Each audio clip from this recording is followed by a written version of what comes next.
Wow, I can sense the energy, the excitement to witness tonight's performances. Of course, I know you will enjoy this night because, ladies and gentlemen, this is the Prince and Princess of Tawid Elementary School 2025 pageant and coronation night. And of course, ladies and gentlemen, to formally welcome us all, may we call on the school principal of Tawid Elementary School. Ladies and gentlemen, let's give a big round of applause for Mr. Elixir A. Olayer.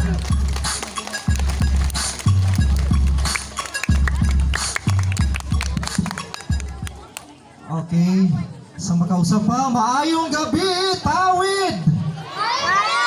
Okay, it is very overwhelming. Just a wow, no? Daghan kay tao.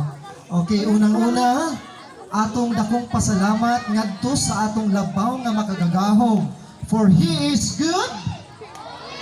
God is good. And all the time. God is really good all the time. And for that, tagaan nato og kusog nga pagtag ang atong labaw makagagahom.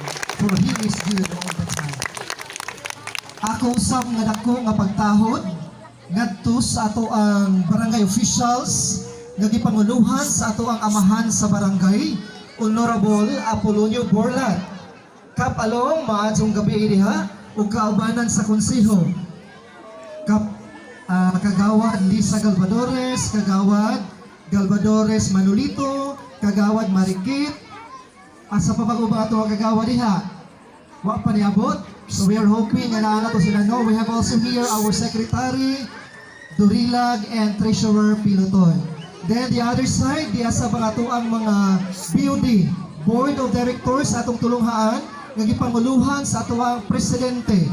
We have President Jeneline Cuniado. So daghang kay salamat kaninyo mga BODs. Then the other ring dapita, ang ako ang gitawag ta, my wind beneath my wings.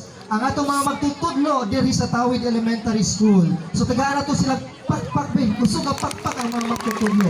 Kaya kung wa ni sila, wa po ko'y mahimo o di sila musuporta sa atong mga plano diri sa eskwelahan. Then, dako sa mga akong pasalamat sa atong mga ginikanan sa inyong dako nga suporta nga gihatag no aron mahitabo kini nga atong kalingawan karong gabi una. Ilabi na gajud ang ginikanan sa atong mga candidates. Sa tagaan nato sila kusog nga pakpak.